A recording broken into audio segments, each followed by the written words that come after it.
Iya. Shalom dan selamat hari Minggu buat kita semua. Shalom Bang. Shalom Bang.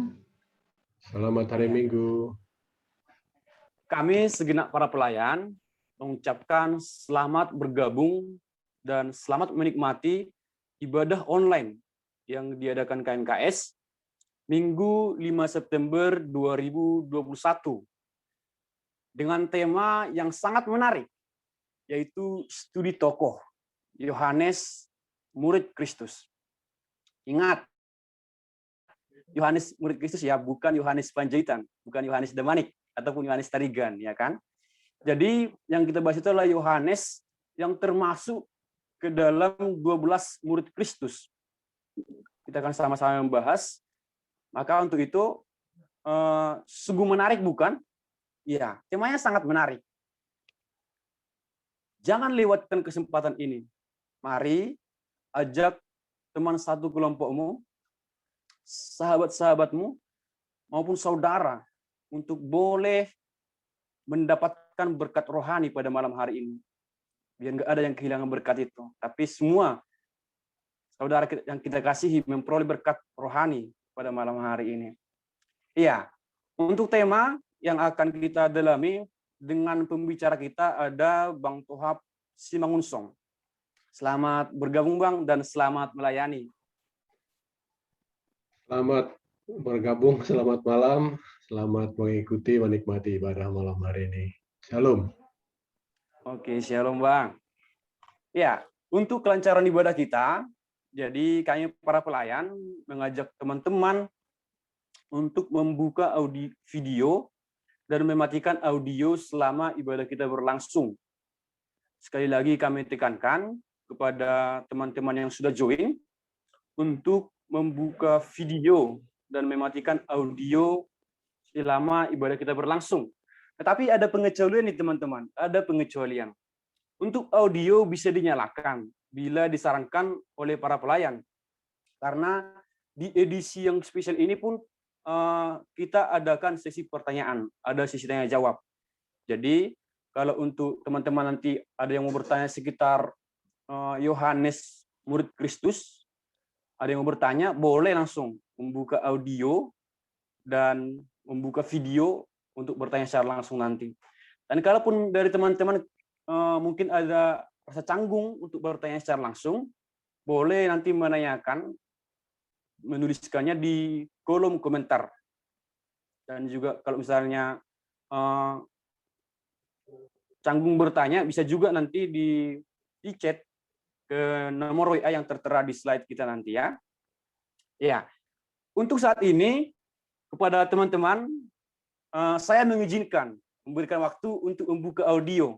Kenapa? Karena saya rindu mendengar kabar dari teman-teman. Saya sangat rindu mendengar kabar dari teman-teman. Jadi silakan membuka audionya ya. Ya, jadi saya mau bertanya, bagaimanakah kabar dari teman-teman pada malam hari ini? Luar biasa Bang. Luar biasa Bang. Biasa Bang. Iya, luar biasa. Kita bersyukur ada tadi yang baik, ada yang luar biasa. Kita bersyukur untuk semuanya itu. Untuk segala hal yang boleh kita alami. Mungkin ada saat ini yang sedang dalam proses bergumul, ada yang bersuka cita. Namun kita bersyukur untuk semuanya itu. Terpujilah Tuhan Allah kita. Iya, saat ini kita akan masuk ke ibadah kita. Mari ambil waktu untuk bersaat teduh sejenak. Mari dengan rendah hati memohon pimpinan Roh Kudus. Biarlah Dia yang berotoritas dalam ibadah ini.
hanya kepadamu lah kami beribadah, membawa persembahan hati kami.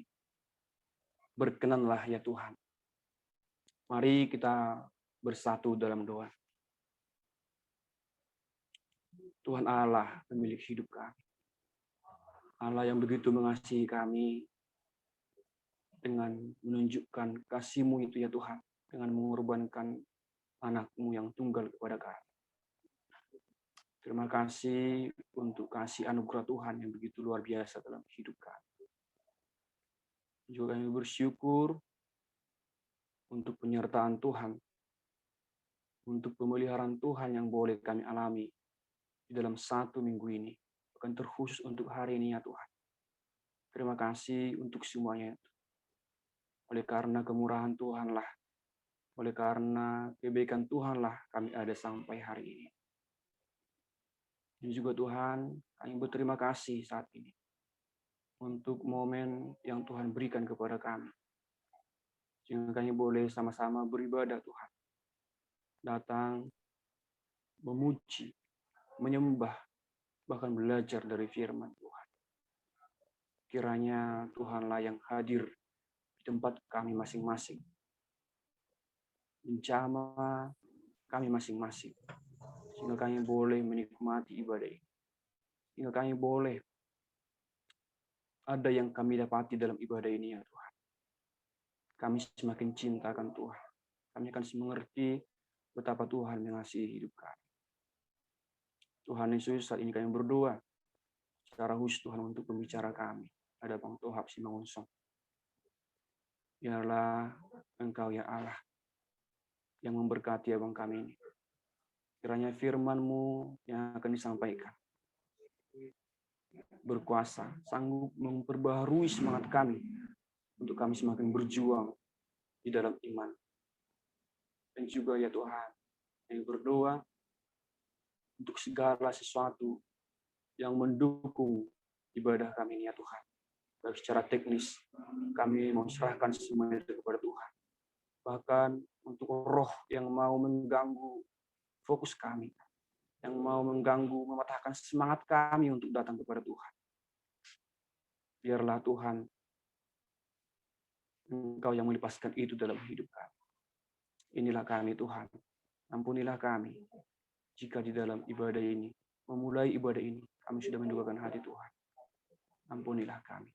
Pimpinlah kami Tuhan, biar kami menikmati ibadah yang sungguh luar biasa ini.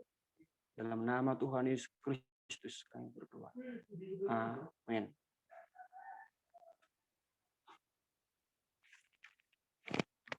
Dengan hati bersyukur dan membawa pujian bagi Yesus, sudahlah seharusnya menjadi gaya hidup orang yang percaya kepadanya. Dengan gaya hidup yang demikian, maka kita akan sanggup berkata, Tuhan, Engkau baik. Engkau sungguh baik. Engkau sangat baik. Sekalipun keadaan kita sedang tidak baik-baik saja. Terpujilah Dia yang adalah Allah, yang tidak pernah berubah. Sekalipun kita pernah berubah, sekalipun kita pernah menyakiti hatinya. Terpujilah Allah kita, Dia yang dengan sungguh-sungguh menunjukkan cintanya kepada kita. Untuk itu kita mau bersukacita, bersyukur, menaikkan pujian kita kepada Tuhan, sambil bernyanyi dari pujian kita yang pertama. Engkau baik, sangat baik, kasih setiamu tak pernah berubah.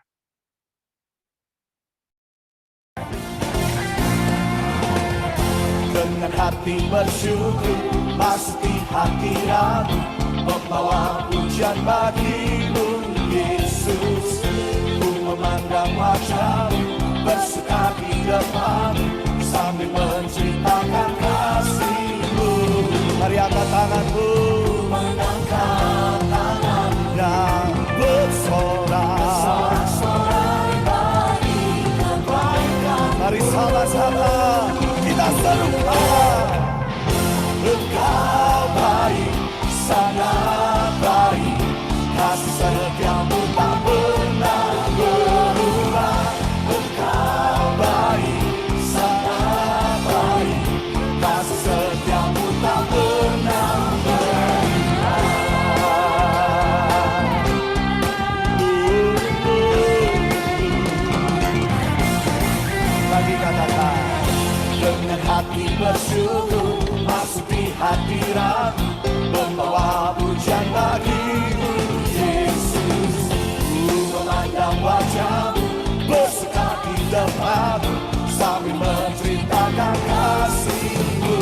Mari angkat tanganmu.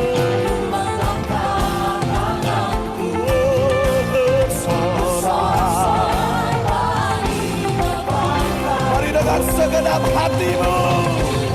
Semua. Engkau baik, sangat baik.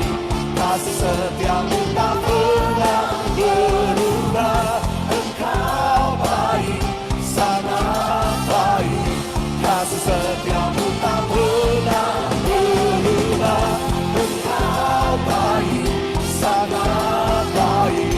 Kasih setiamu tak pernah berubah.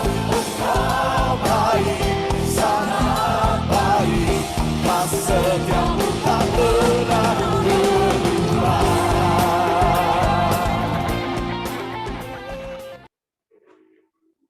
Segala pujian, segala hormat, serta syukur hanyalah bagi Allah kita. Saat ini, marilah kita menyembah Allah. Dia yang dengan kebesarannya. Dia yang dengan keagungannya.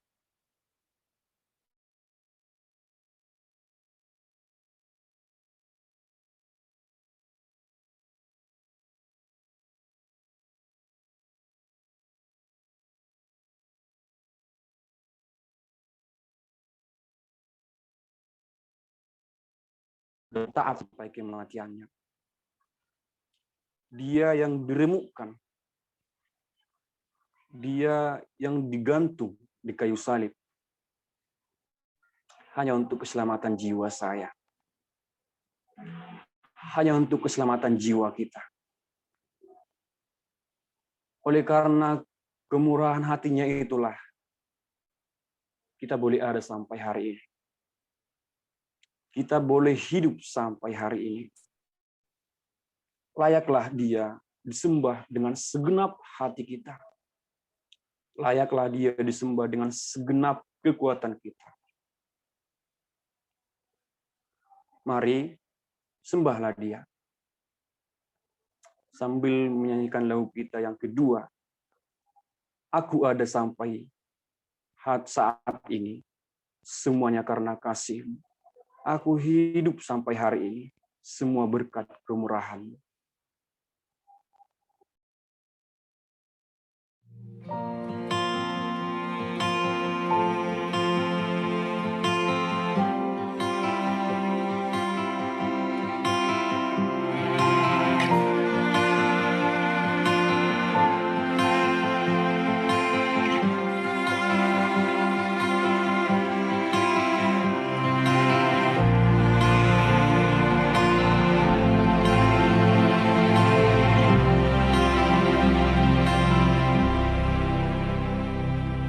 Kau hiasi kehidupanku dengan kemurahan-Mu. Kau rancangkan masa depanku penuh dengan harapan. Aku ada saat ini, semuanya karena kasih-Mu. Aku hidup hari ini, semua berkat kemurahan-Mu. Terima kasih Yesus, Engkau sangat baik, teramat baik bagiku.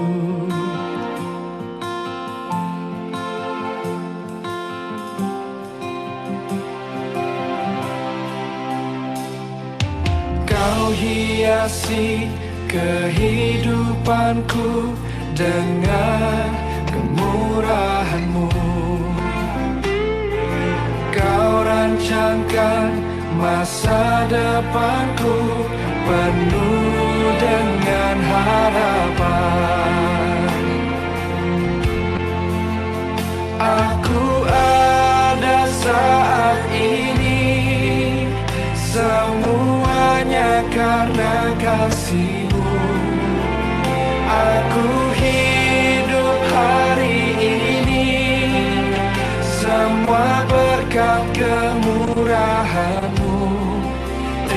Terima kasih Yesus, Engkau sangat baik, teramat baik. Aku ada saat ini, aku ada semuanya karena kasih, semua karena kasih. Hidup hari ini semua berkat kemurahan-Mu.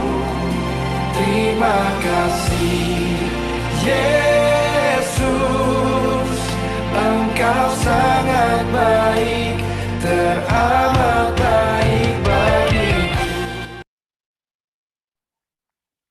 Segala kemuliaan bagi Allah kita. Kepada Bang Tohab, kami berikan waktu dan kesempatan untuk menyampaikan firman Tuhan dan diawali dengan berdoa. Kita berdoa. Segala puji, hormat, syukur, kemuliaan bagimu, Allah yang kudus, yang bertahta di sorga, di tempat yang maha tinggi. Allah pencipta segala yang ada, yang berkuasa atas segala yang ada. Engkau agung dan mulia dan tidak terhampiri oleh siapapun, oleh apapun. Namun oleh karena kemurahan-Mu, Engkau sendirilah yang menyatakan diri-Mu kepada kami. Bahkan secara pribadi, melalui Yesus Kristus, anak-Mu yang tunggal, yang adalah Tuhan dan Juru Selamat kami. Dan oleh Roh-Mu yang kudus, yang berdiam, yang tinggal di dalam hidup kami. Kami bersyukur Tuhan pada malam hari ini, Engkau memberikan kesempatan bagi kami untuk bersekutu bersama dari tempat yang berbeda satu dengan yang lain. Ini semua bukanlah sebagai satu rutinitas atau tradisi. Ini semua merupakan suatu kerinduan yang datangnya dari Engkau sendiri yang mempersekutukan kami satu dengan yang lain, bahkan mempersekutukan kami dengan diri-Mu sendiri yang kudus, ya Allah yang hidup. Kami bersyukur atas berkat-berkat Tuhan yang boleh kami terima. Semua yang kami alami, kami syukuri, baik itu yang menyenangkan maupun yang tidak menyenangkan. Karena kami yakin melalui itu semua, Engkau menyatakan kedaulatan-Mu, kebaikan-Mu, sehingga kami semakin mengerti apa yang menjadi kehendak-Mu. Itulah sebabnya Tuhan, kami tidak berhenti bersyukur, memuji dan menyembah Engkau. Kiranya apa yang sudah kami persembahkan lewat nyanyian, pujian, dan juga penyembahan kami memperkenankan hati-Mu, ya Tuhan. Dan sekarang tibalah waktunya bagi kami untuk mendengarkan Engkau berbicara melalui pemberitaan firman.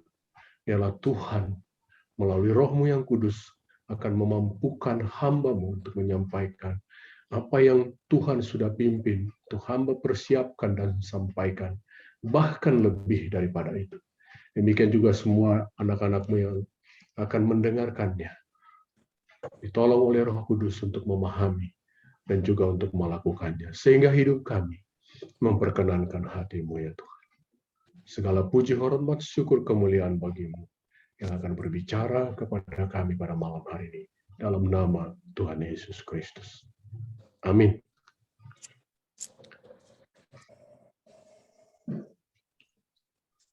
Shalom.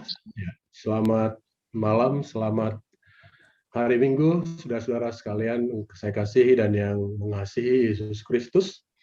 Saya berterima kasih kepada Tuhan atas kesempatan malam hari ini boleh bertemu, bersekutu bersama dengan saudara-saudara yang saya kasihi di persekutuan yang KMKS. Walaupun kita tidak bertemu secara langsung, tapi saya tetap merasakan bagaimana sukacita bersekutu di dalam Kristus pada malam hari. Terima kasih untuk kesempatan yang diberikan kepada saya untuk menyampaikan firman Tuhan pada malam hari ini dengan tema studi tokoh Yohanes, murid Yesus Kristus. Seperti apa sosok Yohanes ini? Tentu sedikit banyak kita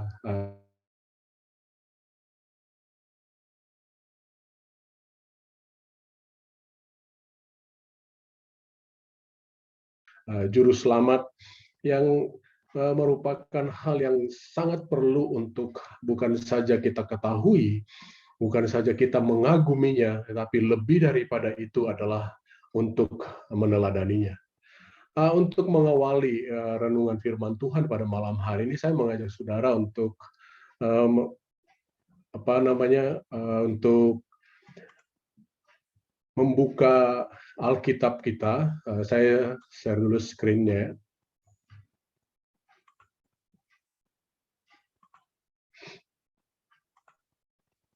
Oke.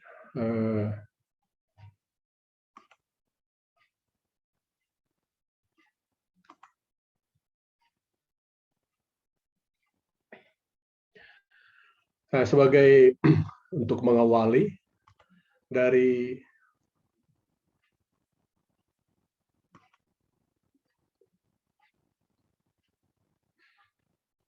surat 1 Yohanes pasal 1 ayat 1 sampai ayat yang keempat. Mari kita perhatikan bersama-sama. 1 Yohanes 1 ayat 1 sampai ayat yang keempat. Demikian firman Tuhan.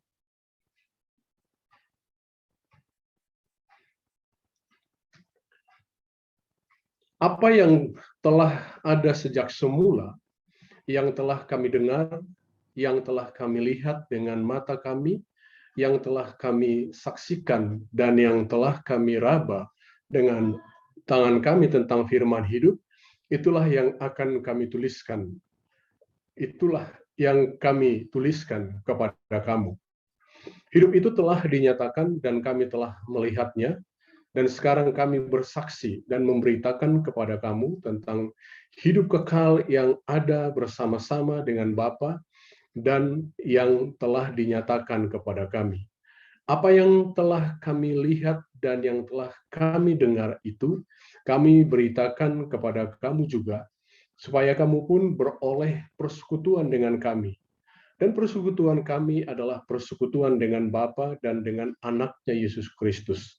Dan semuanya ini kami tuliskan kepada kamu, supaya sukacita kami menjadi sempurna.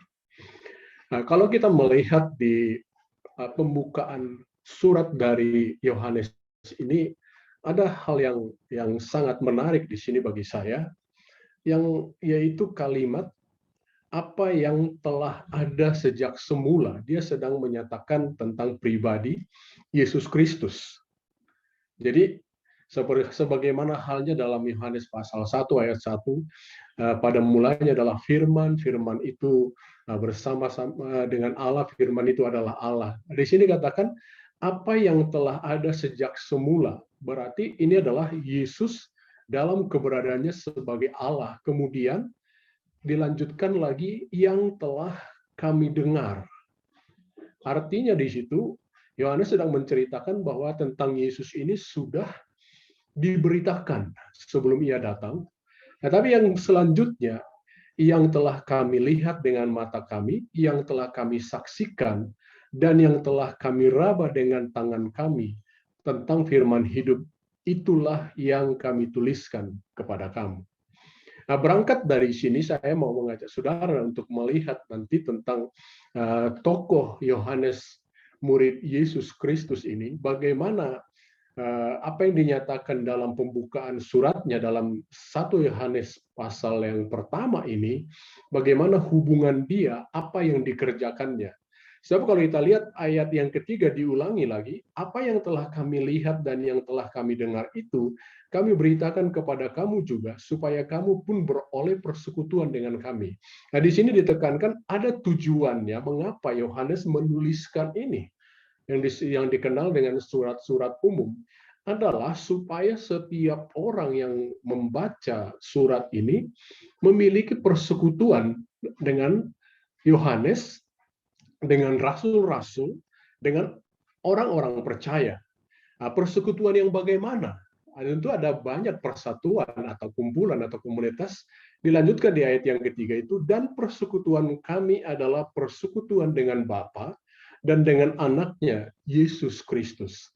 Artinya, saudara-saudara, dengan kita belajar tentang apa yang disampaikan oleh Yohanes atau yang dikatakannya, dilakukannya adalah supaya kita juga dan setiap orang-orang percaya memiliki persekutuan dengan Dia, yaitu persekutuan dengan Bapa dan dengan anaknya Yesus Kristus. Nah, sekarang kita mau melihat yang pertama dari Yohanes adalah kita mulai dari keluarga. Ya. Disebut dalam Alkitab dia adalah anak Zebedeus. Anak Zebedeus, dia memiliki saudara yang namanya Yakobus. Dalam Matius 4 ayat 21 dan 22 dikatakan, dan setelah Yesus pergi dari sana dilihatnya pula dua orang bersaudara. Jadi mereka ini Yohanes dan Yakobus ini bersaudara. Dua orang bersaudara, yaitu Yakobus anak Zebedeus dan Yohanes saudaranya bersama ayah mereka Zebedeus sedang membereskan jala di dalam perahu. Yesus memanggil mereka dan mereka segera meninggalkan perahu serta ayahnya lalu mengikuti dia. Jadi yang pertama kita lihat di sini dari latar belakang keluarga, dia punya ayah bernama Zebedeus dan dia punya saudara bernama Yakobus. Kemudian yang berikutnya adalah julukan. Ini menarik atau sebutan kepada Yohanes, murid Yesus Kristus ini adalah murid yang dikasihi. Apakah yang lain tidak dikasihi? Ya, tentu tidak demikian. Tetapi di sini rupanya ada semacam kedekatan Yohanes ini dibandingkan murid-murid yang lain. Sebenarnya ada 3 dikenal murid yang dekat atau murid yang dikasihi oleh Yesus, yaitu Yohanes, Petrus, dan Yakobus yang seringkali diajak oleh Tuhan Yesus lebih khusus dibanding murid-murid yang lain. Ya. Nah, murid yang dikasihi untuk Yohanes ini disebutkan 5 kali dalam Alkitab dan memang itu hanya ada di Perjanjian Baru. Dan kemudian Yesus menyebut dia dan Yakobus sebagai anak-anak guru atau dibuat istilah Boanerges. Kita lihat Yohanes 13 ayat 23. Yohanes dia seorang di antara murid Yesus, yaitu murid yang dikasihinya, bersandar dekat kepalanya di sebelah kanannya. Jadi jelas di sini bahwa Yohanes ini sangat dekat dengan Yesus. Kalau istilah di dalam di dalam birokrasi barangkali ini masuk ring 1 ini. Yohanes, Petrus, dan Yakobus. Jadi kemana-mana mesti ikut dengan pimpinannya seperti itu. Kemudian Markus 3 ayat 17 mengatakan Yakobus anak Zebedeus dan Yohanes saudara Yakobus, yang keduanya diberi nama Boanerges yang berarti anak-anak guru. Ya. Jadi guru itu adalah angin, badai. Jadi apa yang dimaksudkan di sana dengan julukan ini? Tentu kita akan lihat nanti di dalam karakter mereka. Itu yang kedua. Kemudian yang bagian C, yang ketiga, ini mengenai panggilan jadi murid. Nah, siapa Yohanes ini sebelumnya? Latar belakangnya kita sudah baca tadi di ayat-ayat sebelumnya bahwa mereka adalah sebagai nelayan atau disebut sebagai penjala ikan. Bahkan Yesus memanggil mereka justru pada saat mereka melakukan pekerjaan rutin mereka, bukan dipanggil di rumah, bukan dipanggil di tempat ibadah, tetapi dipanggil pada saat mereka melakukan profesi mereka sebagai penjala ikan. Artinya di sini kalau kita melihat waktu dia dipanggil sebagai murid bersama dengan Yakobus, mereka bukan orang terpelajar, terlebih bukan tokoh agama. Saudara-saudara, kalau kita mempelajari golongan masyarakat yang masuk kategori kelas yang tertinggi di dalam masyarakat orang Israel atau orang Yahudi adalah pemuka agama. Jadi sejak umur 12 mereka wajib mengikuti pendidikan agama yang dibimbing oleh seorang imam. Dan orang-orang yang dianggap unggul itulah yang kemudian dididik lebih dalam lagi, dan orang inilah yang menjadi cikal bakal pemuka agama, apakah itu menjadi mahkamah agama, Sanhedrin, apakah ini ahli Taurat atau orang Farisi. Jadi kalau sudah di luar itu, baik itu tukang kayu seperti orang tua Yesus, nelayan, tukang, dan lain sebagainya, ini dianggap sebagai masyarakat yang rendah, saudara-saudara. Ya, jadi kita melihat di sini bahwa mereka dipanggil dari orang biasa. Dalam Markus 3:17 sampai ayat Markus pasal 3 ayat 19 sampai ayat 20, ada salah ketik ya. Dan setelah Yesus meneruskan perjalanannya, sedikit lagi dilihatnya Yakobus anak Zebedeus dan Yohanes saudaranya sedang membereskan jala di dalam perahu. Yesus segera memanggil mereka, dan mereka meninggalkan ayahnya Zebedeus di dalam perahu bersama orang-orang upahannya, lalu mengikuti dia. Jadi dia dipanggil dari seorang yang berprofesi sebagai nelayan. Bahkan ayah mereka pun adalah nelayan. Jadi saudara-saudara, dari 12 murid Yesus, ini kita sudah sebutkan tadi 3, dari 12 murid Yesus, tidak seorang pun dari pemuka masyarakat, atau dari tokoh masyarakat, maupun pemuka agama. Nah, ini sangat mengherankan, saudara-saudara. Yesus yang adalah Mesias, ketika dia melakukan pelayanan, justru dia tidak memilih orang-orang dari lingkungan pemuka agama. Ya. Tetapi dia memilih orang-orang biasa. Ada nelayan, ada pemungut cukai di antaranya. Nah, sekarang kita mau melihat, setelah kita melihat tadi mulai yang pertama tadi dari keluarga, kemudian julukannya sebagai murid yang dikasihi dan juga anak-anak bulu, dan dia dipanggil dari nelayan. Sekarang kita lihat yang berikutnya adalah pelayanan. Pelayanan ini terbagi dari dua bagian, saudara-saudara, yaitu pelayanan mereka sebelum Yesus disalibkan. Kemudian yang kedua nanti adalah pelayanan mereka setelah Yesus naik ke surga. Ya, naik ke surga.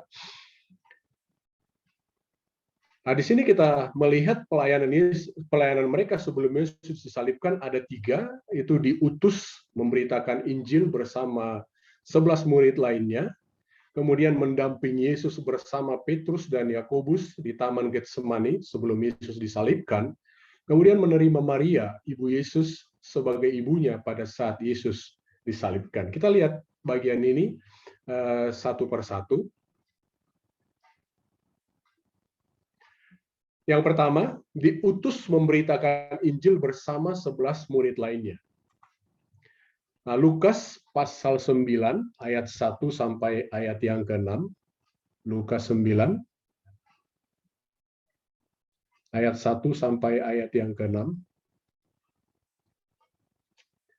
Maka Yesus memanggil ke-12 muridnya, lalu memberikan tenaga dan kuasa kepada mereka untuk menguasai setan-setan dan untuk menyembuhkan penyakit-penyakit, dan ia mengutus mereka untuk memberitakan kerajaan Allah dan untuk menyembuhkan orang. Katanya kepada mereka, jangan membawa apa-apa dalam perjalanan, jangan membawa tongkat atau bekal, roti atau uang, atau 2 helai baju. Dan apabila kamu sudah diterima dalam suatu rumah, tinggallah di situ sampai kamu berangkat dari situ, dan kalau ada orang yang tidak mau menerima kamu, keluarlah dari kota mereka dan kebaskanlah debunya dari kakimu sebagai peringatan terhadap mereka. Lalu pergilah mereka, dan mereka mengelilingi segala desa sambil memberitakan Injil dan menyembuhkan orang sakit di segala tempat. Jadi saudara-saudara, selain daripada mereka melayani mendampingi Yesus, baik itu melayani di desa, melayani di kota, tetapi juga mereka ada kalanya diutus oleh Yesus Kristus untuk melayani. Artinya, Yesus tidak bersama-sama dengan mereka. Dan mereka melakukan pekerjaan-pekerjaan seperti yang dilakukan oleh Yesus Kristus, yaitu menyembuhkan orang sakit, dan kemudian mengadakan mujizat, mengusir setan. Artinya di sini, saudara-saudara, Yohanes ini beserta murid-murid yang lain sudah dilatih oleh Yesus Kristus untuk mengadakan pelayanan. Jadi, yang pertama, dari pelayanannya sebelum Yesus disalibkan atau sebelum Yesus naik ke sorga adalah selain melayani bersama dengan Yesus, juga pernah mereka melayani hanya mereka sendiri diutus ke berbagai tempat. Nah, kemudian yang kedua, dari pelayanan sebelum Yesus disalibkan, mendampingi Yesus bersama Petrus dan Yakobus berdoa di Taman Getsemani. Dalam Markus pasal 14 ayat 32 sampai ayat 36, Markus pasal 4 ayat 14 ayat 32 sampai ayat yang ke-36 dikatakan demikian.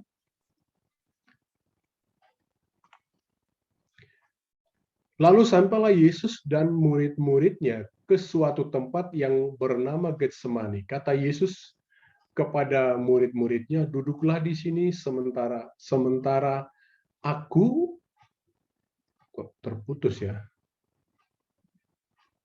sementara aku berdoa.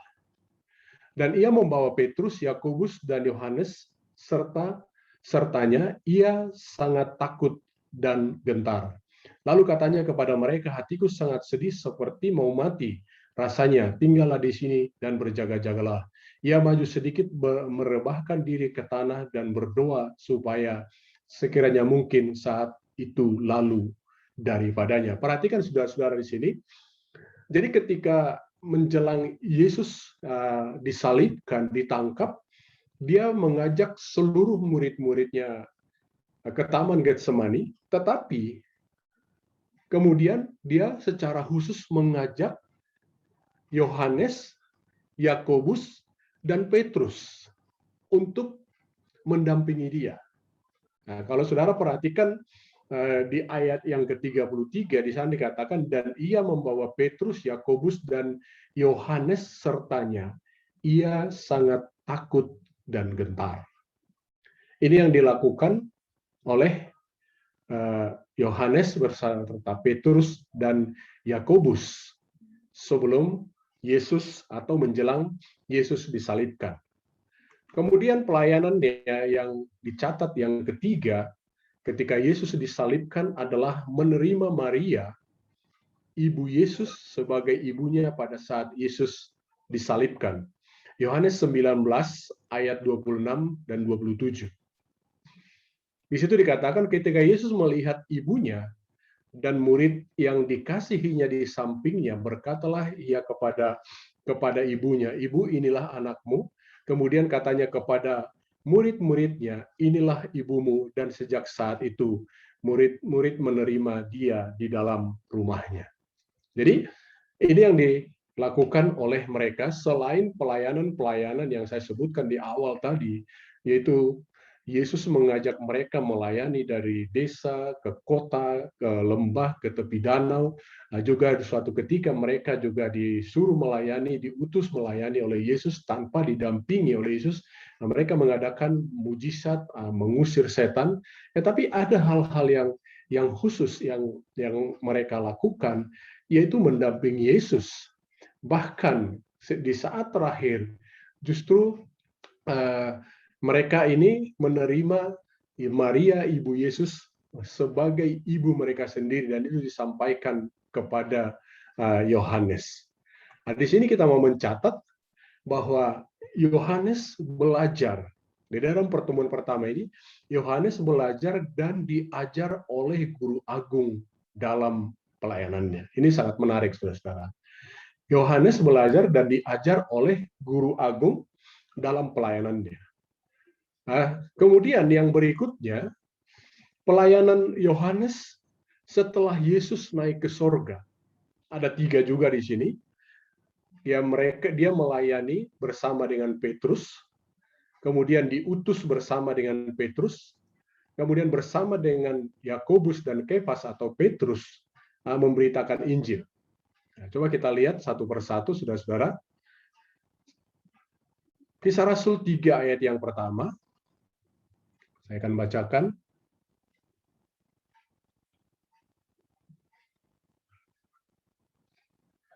Pada suatu hari menjelang waktu sembahyang, yaitu pukul 3 petang, naiklah Petrus dan Yohanes ke bait Allah. Jadi awal setelah mereka menerima Roh Kudus, mereka melakukan kegiatan bersama dengan Petrus. Kemudian yang berikutnya, diutus bersama Petrus memberitakan Injil ke wilayah Samaria, yaitu Kisah Rasul pasal 8 ayat 14 sampai ayat yang ke-17. Kisah Rasul pasal 8 ayat 14 sampai ayat yang ke-17. Ketika rasul-rasul di Yerusalem mendengar bahwa tanah Samaria telah menerima firman Allah, mereka mengutus Petrus dan Yohanes ke situ. Setibanya di situ, kedua rasul itu berdoa supaya orang-orang Samaria itu beroleh Roh Kudus.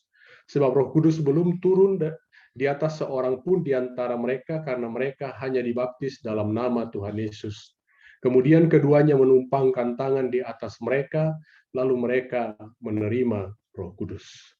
Nah, perhatikan di sini, saudara-saudara, setelah Yesus naik ke surga, Roh Kudus yang dijanjikan itu mereka terima, memenuhi mereka, maka mereka melakukan pelayanan sebagaimana yang diperintahkan oleh Yesus Kristus dan dijanjikan oleh Yesus Kristus. Apa yang mereka lakukan di sini? Perhatikan, saudara, sebab Roh Kudus belum turun di atas seorang pun di antara mereka, karena mereka hanya dibaptis dalam nama Tuhan. Kemudian keduanya menumpangkan tangan di atas mereka, lalu mereka menerima Roh Kudus. Jadi bapak-bapak gereja atau rasul-rasul itu mengutus Yohanes dan Petrus ke Samaria atau kota yang lebih jauh dari Yerusalem. Kemudian yang berikutnya, yang terakhir dari pelayanan Yohanes setelah Yesus naik ke surga adalah bersama Yakobus dan Kefas atau yang disebut dengan Petrus memberitakan Injil bersama-sama dengan Paulus, bertemu dengan Paulus. Dalam Galatia pasal 2 ayat 9 dan ayat 10.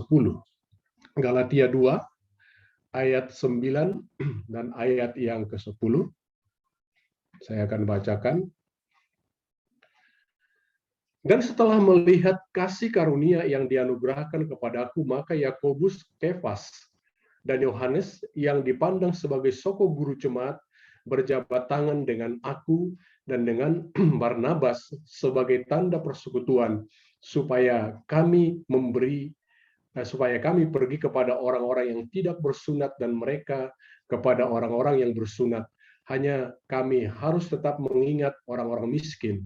Dan memang itulah yang sungguh-sungguh kuusahakan melakukannya. Nah, di sini saudara-saudara, setelah mereka melayani di Yerusalem, kemudian diutus ke Samaria dan bertemu dengan Rasul Paulus, yaitu Saulus yang juga disebut Saulus yang tadinya menganiaya orang-orang percaya, kemudian mereka bertemu dengan Yohanes dan Kefas dan Yakobus, dan mereka menjadi satu tim pelayanan.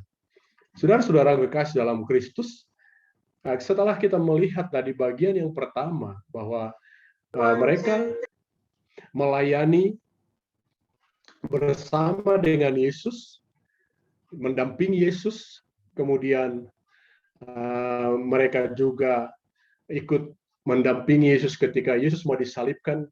Tetapi setelah Yesus naik ke sorga, mereka melanjutkan pelayanan Yesus baik itu di Yerusalem, di Samaria, bahkan sampai kepada kota-kota lain, sampai akhirnya bertemu dengan Rasul Paulus. Di sini kita melihat bahwa Roh Kudus memampukan Yohanes dan rasul-rasul lainnya untuk melakukan apa yang ditugaskan oleh Yesus Kristus. Dan yang berikutnya, setelah kita melihat dari bagaimana keluarganya, pekerjaannya, panggilannya, kemudian pelayanannya, kemudian kita lihat di sini adalah karya Yohanes. Nah, saya mengatakan di awal tadi, Yohanes ini bukanlah orang terpelajar. Dia adalah seorang nelayan. Tetapi ada hal yang luar biasa yang dilakukan oleh Yohanes yang sebenarnya itu tidak mungkin dilakukan oleh seorang nelayan yang notabene adalah anak nelayan. Yaitu dia memiliki karya tulis atau menulis kitab yang ada 5 yang dia tulis. Yang pertama yaitu Injil Yohanes, di mana Yohanes ini memberitakan tentang Yesus Kristus dari apa yang dilihatnya, yang didengarnya tentang Yesus Kristus. Injil Yohanes itu dikenal sebagai Injil autoptik karena apa? Yohanes tidak mengutip apa yang ditulis oleh Matius, Markus, dan Lukas. Dan dia punya tulisan yang lebih khusus, maka dikatakan autoptik. Kalau Matius, Markus, dan Lukas itu disebut sebagai sinoptik. Jadi ada kesamaan dari ketiga tulisan itu.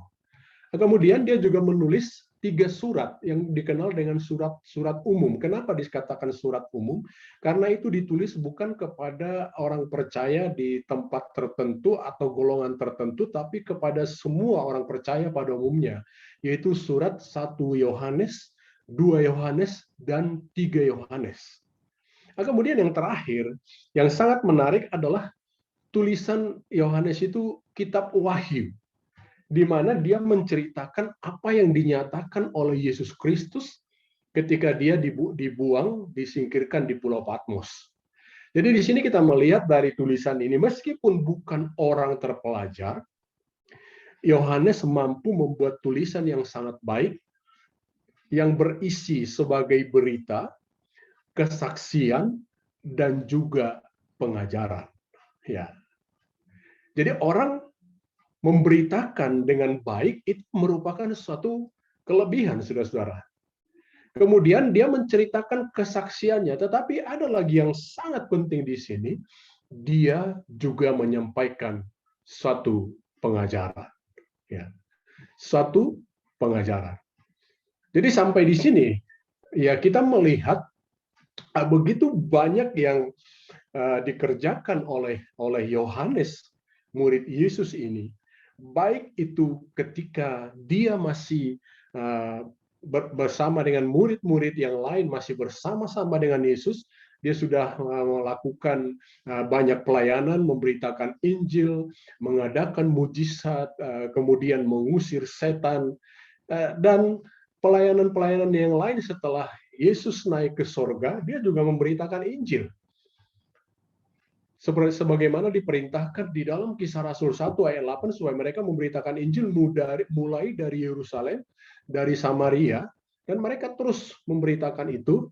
Dan ada juga yang luar biasa di sini dari pelayanan, dari karyanya Yohanes ini adalah dia membuat tulisan yang sangat baik.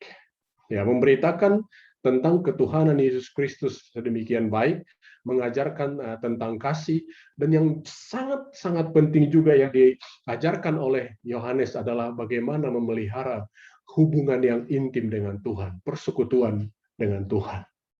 Ya, dari hal-hal yang kita bahas tadi, baik itu dari latar belakang keluarganya, kemudian julukannya, bagaimana dia dipanggil dari profesi apa, pelayanan yang dia lakukan sebelum Yesus disalibkan dan setelah Yesus naik ke sorga.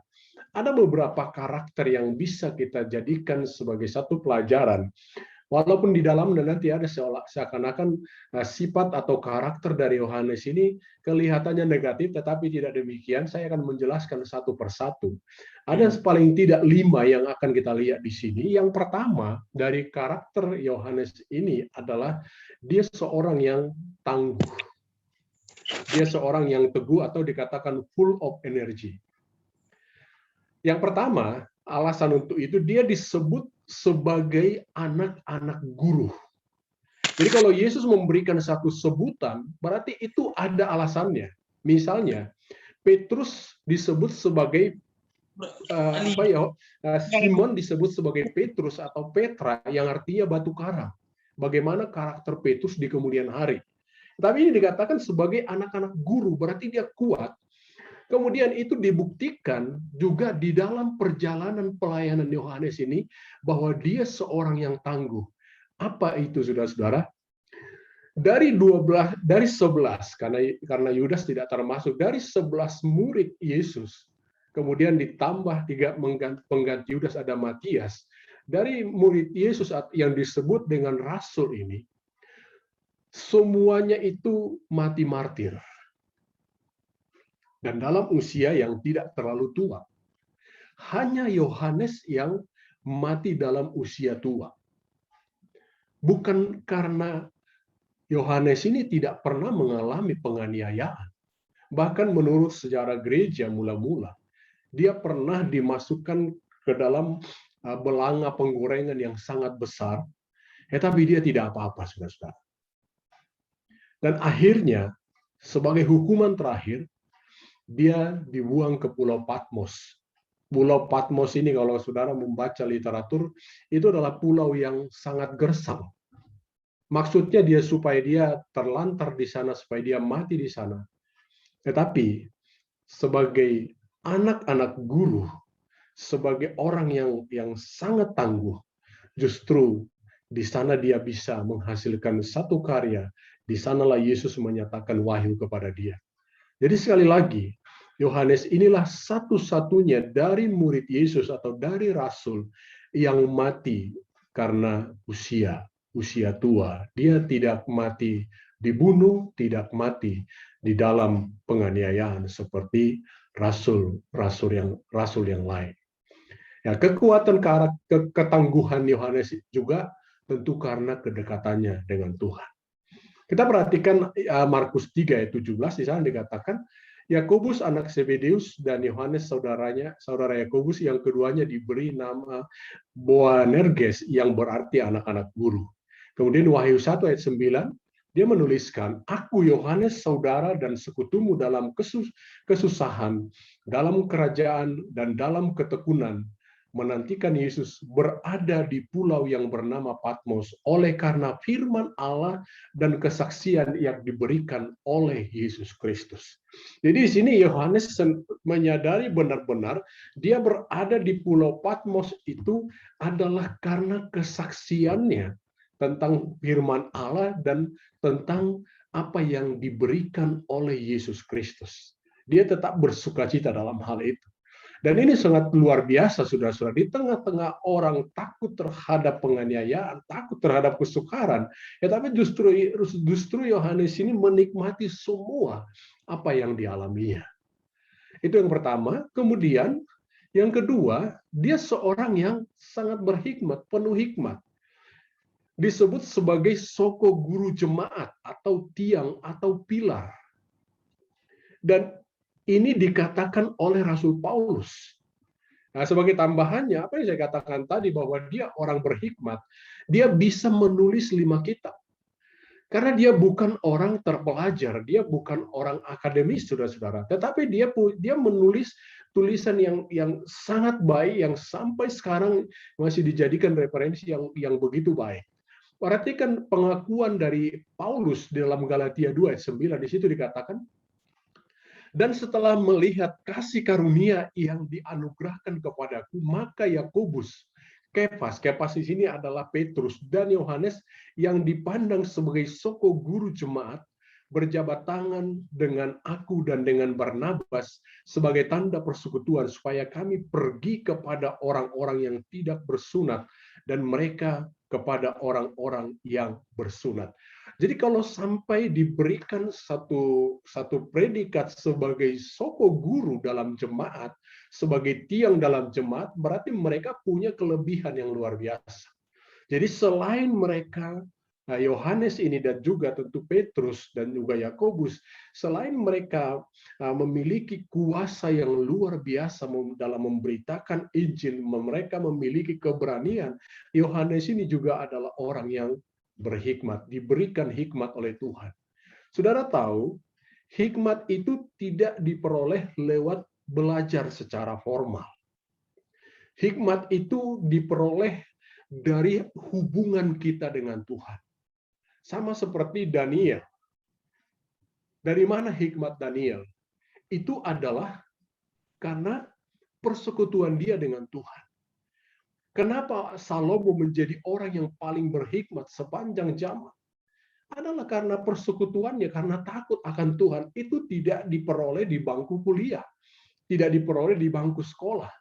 Jadi di sini kalau boleh saya menyimpulkan sebagai kesimpulan di pertengahan ini bahwa Yohanes ini sebagai murid yang dikasihi, yang suka bersandar kepada Yesus ketika mereka duduk, dia memiliki persekutuan yang begitu intim dengan Tuhan. Di situ dia mendapatkan hikmat. Jadi yang pertama tadi dia seorang yang tangguh, kemudian dia seorang yang penuh hikmat.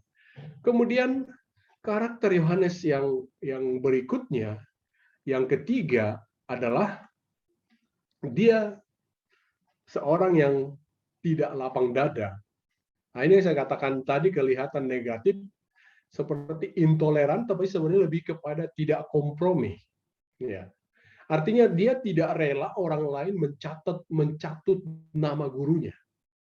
Nah, coba kita baca dengan cermat Markus 9 ayat 38. Kata Yohanes kepada Yesus, "Guru, kami lihat seorang yang bukan pengikut kita mengusir setan demi namamu, lalu kami cegah orang itu karena ia bukan pengikut kita." Ya. Kalau kita mengamati tadi bagaimana Yohanes ini melayani bersama dengan Yesus, jadi sebenarnya dia hendak mengatakan di sini, kalau orang mau melayani, harusnya dia melayani bersama dengan kita. Tetapi kalau dia melayani mengatasnamakan engkau, itu sebenarnya bukan bagian dari kita. Jadi dia tidak mau dicampur adukan dengan orang lain. Artinya di sini tidak lapang dada, dia tidak mencoba bersifat moderat, tetapi di sini Yesus mengingatkan dia. Ya, ini mungkin bisa katakan semacam kelemahan Yohanes. Tapi Yesus mengingatkan dia, siapa yang tidak melawan kita, dia juga ada bersama-sama dengan kita. Tapi maunya Yohanes itu, mereka itu begitu eksklusif, saudara-saudara. Ya, dia tidak mau dikait-kaitkan orang yang selama ini tidak pernah menjadi satu tim dengan dia. Nah, ini mungkin saudara nanti bisa, kita akan memperdalam ini nanti. Kemudian yang berikutnya, yang keempat dari karakter Yohanes ini adalah dia suka menghukum, atau dia tidak senang melihat ketidakberesan, ketidakbenaran, yang disebut dengan vindiktif. Artinya tidak suka terhadap orang yang mengganggu atau menentang, atau yang berperilaku tidak benar. Ya, saya jadi teringat saudara-saudara, kalau saya di jalan, di jalan raya, kalau bertemu dengan orang yang melawan arus, saya suka ngomel, gitu. Kira-kira seperti itu, nggak senang gitu melihat orang kayak tadi pagi mau ke gereja, tiba-tiba ada driver ojek online di depan melambat sambil menengok-nengok handphone. Akhirnya saya klakson dengan kuat, dia ngomel, saya bilang, kamu di lajur cepat, tapi kamu lambat dan memegang HP, saya bilang. Nah, kemudian bertemu. Nah, kalau saya bertemu dengan orang yang melawan arus di jalan satu arah, kadang-kadang itu sengaja saya hadang dia. Kira-kira seperti itu yang saya tangkap dari yang disebut dengan ingin menghukum ini. Coba kita baca Lukas 9 51 sampai 56. Nanti kita lihat nanti secara khusus ayat 54. Ketika hampir genap waktunya Yesus diangkat ke sorga, ia mengarahkan pandangannya untuk pergi ke Yerusalem dan ia mengirim beberapa utusan mendahului dia. Mereka itu pergi lalu masuk ke suatu desa orang Samaria untuk mempersiapkan segala sesuatu baginya. Saya berhenti di sini dulu. Jadi masalahnya di sini, masuk suatu desa orang Samaria karena orang Yahudi berseteru dengan orang Samaria karena mereka kawin campur dan punya tempat ibadah yang tersendiri. Nah, kemudian ayat 53, tetapi orang-orang Samaria itu tidak mau menerima dia karena perjalanannya menuju ke Yerusalem. Ketika dua muridnya itu Yakobus dan Yohanes melihat hal itu, mereka berkata, "Tuhan, apakah Engkau mau supaya kami menyuruh api turun dari langit untuk membinasakan mereka?"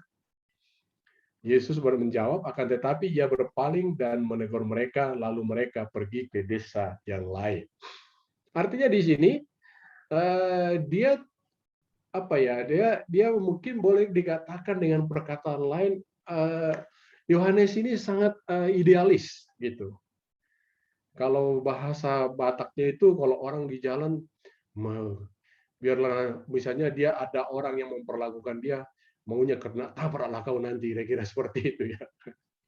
Jadi yang luar biasa di sini saudara melihat, Tuhan, apakah Engkau mau supaya kami menyuruh api turun dari langit untuk membinasakan mereka? Jadi dia karena dia kesalnya sama orang Samaria yang menghalangi mereka, maunya dia orang itu hangus dimakan oleh api seperti itu. Mungkin dibayangkan ketika api turun ke Sodom, kira-kira seperti itu, saudara-saudara. Kemudian yang berikutnya, yang terakhir, karakter yang terakhir adalah dia memiliki keinginan yang besar atau dia seorang yang ambisius. Wow, ambisius dia. Markus 10 ayat 35 sampai 37. Lalu kata Yakobus dan Yohanes anak-anak Zebedeus, anak-anak Zebedeus mendekati Yesus dan berkata kepadanya, "Guru, kami harap supaya Engkau kiranya mengabulkan suatu permintaan kami." Jawabnya kepada mereka, "Apa yang kamu kehendaki aku perbuat bagimu?" Lalu kata mereka, "Perkenankanlah kami duduk dalam kemuliaan-Mu kelak, yang seorang lagi di sebelah kananmu dan yang seorang di sebelah kirimu dalam kerajaan-Mu kelak." Jadi orang ini mungkin ya secara manusia, karena mereka itu begitu dekat dengan Yesus dalam pelayanannya, lalu mereka merasa mereka layak, ya. Makanya mereka berkata, "Perkenanlah kami duduk dalam kemuliaan-Mu kelak, yang seorang lagi di sebelah kanan-Mu dan yang seorang di sebelah kirimu." Nah, apa yang mau kita pelajari di sini, saudara-saudara, dari karakter dari Yohanes ini, bahwa sebagai orang yang dekat dengan Tuhan, ya dia memiliki suatu kelebihan. Yang pertama, dia punya sifat atau karakter yang sangat kuat. Dia akan melakukan apapun untuk Tuhan. Ya, dia melakukan apapun untuk Tuhan.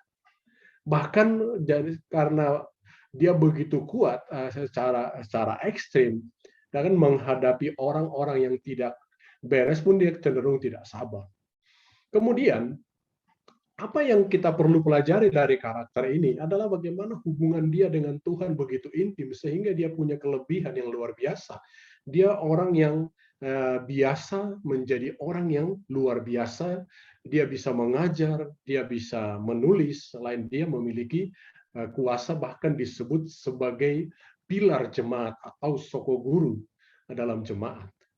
Lalu mungkin bagi saudara ada hal yang kurang baik dari Yohanes ini, ya karena dia tidak kompromi, atau lebih tepat disebut sebagai intoleran, tidak bisa melihat kekurangan orang lain. Jadi dia lebih dikatakan sebagai orang yang idealis, selain daripada dia suka juga menghukum. Nah, tetapi pada akhirnya di sini kita melihat bahwa Tuhan memilih dan memanggil orang biasa dari pengalaman Yohanes ini, memanggil orang biasa kemudian dipakai menjadi orang yang luar biasa. Artinya di sini saudara-saudara, siapapun kita, kalau Tuhan yang memilih kita, bagaimanapun keadaan kita, kalau kita serahkan hidup kita kepada Tuhan, Tuhan bisa memakai kita lebih daripada kemampuan yang kita miliki sebelumnya. Kemudian Yohanes disebut sebagai orang yang dikasihi, dibuktikan dengan keintimannya dengan Yesus. Nah, keintiman dengan Yesus ini dimulai dari ketika Yesus melayani bersama dengan dia dalam keadaannya sebagai manusia, maupun setelah Yesus naik ke surga. Ini yang luar biasa. Jadi dia memiliki persekutuan pribadi yang sangat intim dengan Tuhan, baik ketika Yesus masih bersama-sama dengan mereka dalam keadaannya sebagai manusia, bahkan setelah Yesus naik ke surga. Sehingga Yohanes ini beserta murid-murid yang lain, meskipun sudah tidak bersama-sama dengan Yesus melayani, mereka bisa melakukan pekerjaan-pekerjaan yang dilakukan oleh Yesus sebelumnya, yaitu mengadakan kesembuhan, mengusir setan, mengajar orang, itu dilakukan oleh Yohanes. Kemudian, orang di sini kita melihat orang yang intim dengan Tuhan akan diperlengkapi dengan hikmat. Yohanes menulis 5 kitab, bahkan dia bertahan sampai masa tuanya. Jadi saudara-saudara, kalau kita melihat dari secara keseluruhan di sini, sekali lagi saya mau katakan, Tuhan tidak mempersoalkan latar belakang keluarga, latar belakang pendidikan, latar belakang ekonomi. Dia bisa memakai siapa saja dengan cara yang luar biasa. Tetapi orang tersebut, orang yang dipilih oleh Tuhan itu harus menyerahkan hidupnya sepenuhnya kepada Tuhan, dan Tuhan memperlengkapi. Nah, di sini kita melihat apa yang dikatakan Yesus dalam Yohanes 15 ayat yang ke-16, supaya kita jangan ada yang merasa kita tidak bisa, saya lebih rendah daripada yang lain. Ada satu jaminan bagi kita, dan ini selalu menghibur saya kalau saya pelayanan.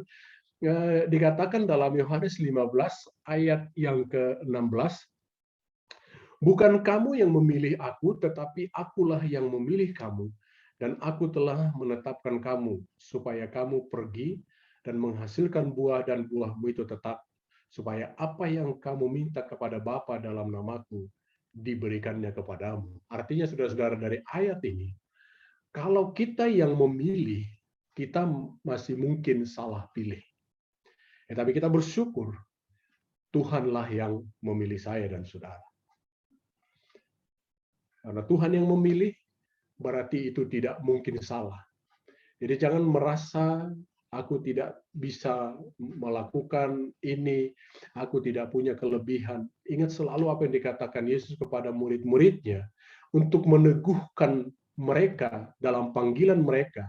Karena mungkin mereka melihat diri mereka terlalu kecil dibanding dengan pemuka-pemuka agama yang lain.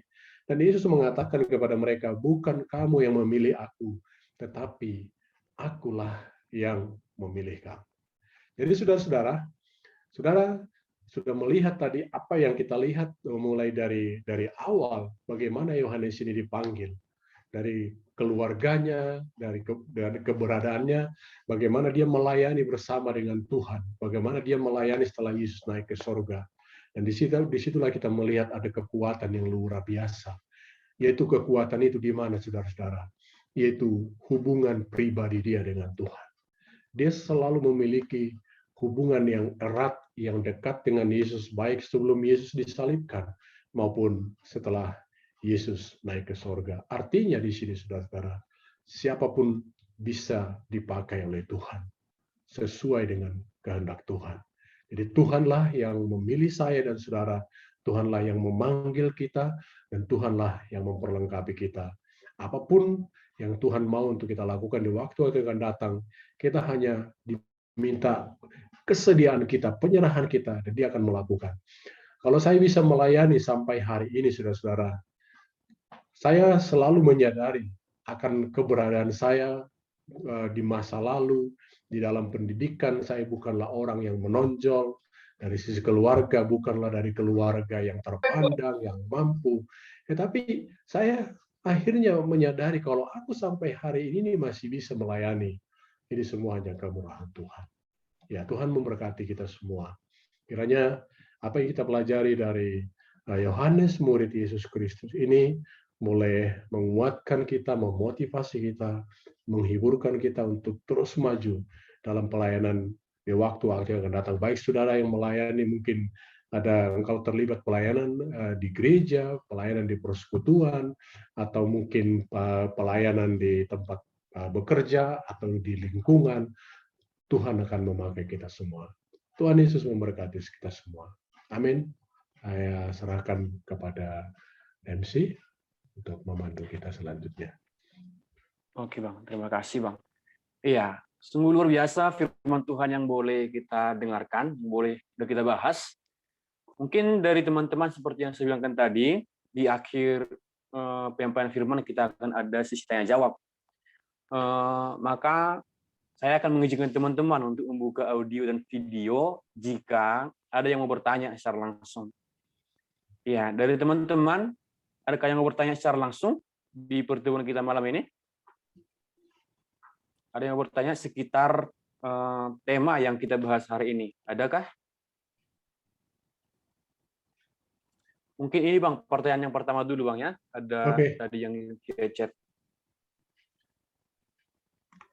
Oke. Pertanyaan pertama itu, bagaimana kitab Wahyu ini ditulis oleh Yohanes Bang? Mengingat di kitab Wahyu merupakan hal-hal terkait akhir zaman. Terima kasih Bang. Oke. Kitab Wahyu itu masuk kategori kitab Apokalips, sama seperti kitab Daniel, itu kitab nubuatan yang artinya berbicara tentang hal-hal yang akan datang. Dan penulisan kitab Wahyu itu bukan berdasarkan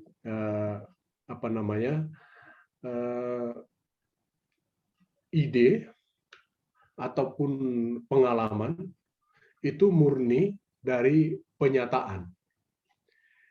Kita tahu di dalam teori penyataan secara teologi ada yang disebut dengan penyataan umum, ada penyataan khusus. Jadi penyataan umum itu berarti bisa dilihat, dialami oleh orang pada umumnya. Misalnya tentang matahari, alam, hujan, itu penyataan umum. Tapi kalau penyataan khusus itu berarti kepada orang-orang khusus, untuk tujuan khusus, bisa juga dalam situasi yang khusus, dan di tempat yang khusus. Jadi tanpa diduga, Yohanes ini yang sebenarnya dibuang di Pulau Patmos itu hanya supaya dia ya mati pelan-pelan di sana. Tapi justru disitulah Yesus menyatakan kepada dirinya hal-hal yang akan datang. Ya, seperti itu. Jadi semua yang dibuat di sana selalu itu dilakukan atas perintah, tuliskanlah. Ya. Tuliskan apa yang kau lihat, tuliskan apa yang engkau dengar. Jadi makanya kalau di dalam kitab Wahyu ini didominasi aku melihat, aku melihat, aku melihat. Seperti itu deh. Jadi itu bukan dari karya-karya tulis seperti yang lain, dirangkai dan sebagainya. Tidak seperti itu. Benar-benar dia terima itu seutuhnya dari Tuhan. Tetapi bukan dalam bentuk dictation, dalam arti dibacakan gitu. Jadi ada memang di situ ya berupa kalimat-kalimat yang diucapkan oleh Yesus Kristus. Tetapi ada dari bagian itu yang diperlihatkan. Lalu tuliskanlah atau sampaikanlah. Jadi semua yang diperlihatkan, yang disuruh disampaikan dan yang didengarkannya itu ditulislah dalam kitab ini yang disebut sebagai kitab Wahyu. Sehingga kalau kita temukan di sana ada hal-hal misalnya wajah atau perpaduan binatang dengan manusia dan lain sebagainya yang tidak lazim, yang tidak mungkin kita temukan itu dalam alam ini, yang itulah penglihatan. Jadi ada makna-makna dari semuanya itu. Jadi bukan dari hayalan.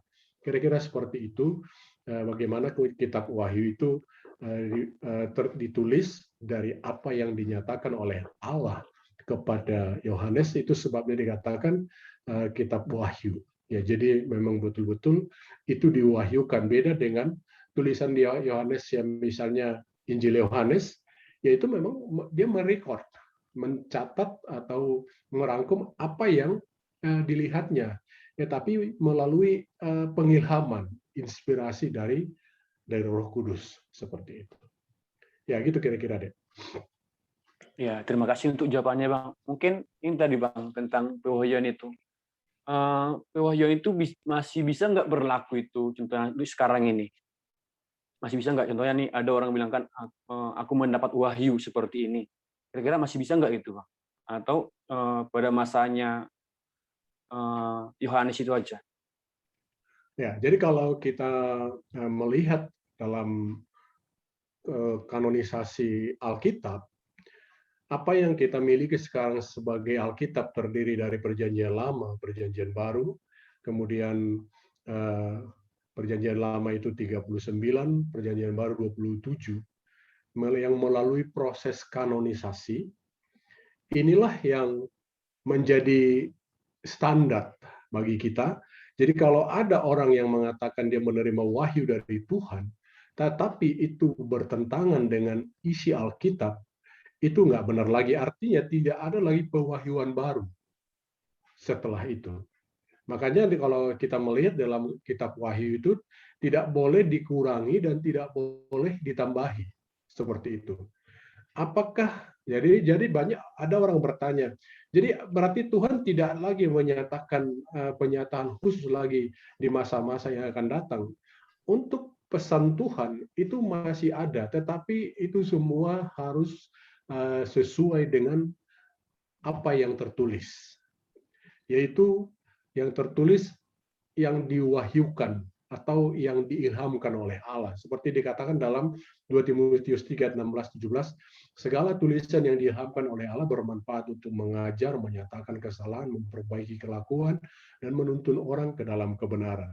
Jadi kalau yang sekarang ini bukan lagi pewahyuan yang diterima oleh seseorang, tetapi itu hanya hikmat yang diberikan oleh terang Roh Kudus. Karena Yesus sendiri berjanji kepada murid-muridnya, kalau Roh Kudus itu turun, dia akan menyatakan apa yang didengarnya daripadaku. Jadi tidak ada lagi yang di luar daripada yang ada di dalam Alkitab ini. Jadi kalau ada orang mengatakan, aku bertemu dengan Tuhan, Tuhan memberikan pesan, diuji dulu. Misalnya, ada beberapa tahun yang lalu, ada seorang perempuan, dia suka bersaksi, lalu dia bercerita, katanya dia dibawa oleh Tuhan ke surga. Lalu dia katakan, di surga itu saya akhirnya sadar bahwa saya tidak layak kalau di dunia ini kayak saya disambut di mana-mana. Saya di surga cuma ngelap meja saja, katanya. Itu tidak, kalau kita uji dengan Alkitab, mana ada lagi pekerjaan membersihkan meja di surga? Ya, kira-kira seperti itu. Di sana itu sudah tidak ada lagi siang, tidak ada lagi malam, tidak ada lagi kemerosotan, tidak ada lagi di situ kotor yang harus dibersihkan. Di sana tidak perlu makan, tidak minum, tidak membutuhkan matahari, dan lain sebagainya. Kelihatannya rendah hati. Nah, kemudian ada orang misalnya berkata, saya dibawa Tuhan naik ke surga. Padahal Alkitab berkata apa? Tidak ada seorang pun yang naik ke surga selain daripada dia yang turun dari surga. Yaitu siapa? Yesus Kristus. Tidak ada orang. Tapi kalau misalnya dikatakan ada vision, yaitu mimpi, itu bisa. Tetapi itu tetap diuji. Ya, Paulus punya pengalaman yang disebut dengan vision atau penglihatan. Tapi dia mengatakan, itu saya tidak tahu apakah aku di dalam tubuh atau aku di luar tubuh. Jadi hanya penglihatan saja, tidak dibawa ke surga. Seperti ada satu buku tulisan surga itu nyata, dua di situ pengalaman-pengalaman. Saya mengatakan ya surga itu nyata, tetapi bukan berarti surga yang diperlihatkan sekarang itu nanti. Jadi apa yang diperlihatkan kepada Yohanes ini, seperti itulah gambarannya. Apakah persisnya seperti itu? Ya kita lihat nanti apa yang akan dinyatakan oleh Tuhan. Jadi kalau menurut yang saya pahami dan juga yang saya yakini, tidak ada lagi pewahyuan. Karena apa? Alkitab, jadi makanya disebutkan firman Tuhan. Nah, kenapa disebutkan firman Tuhan? Saya tambahkan sedikit lagi, saudara-saudara. Bukan karena semua ucapan atau kalimat dari dalam Alkitab itu semua adalah perkataan langsung dari Tuhan yang dituliskan, bukan.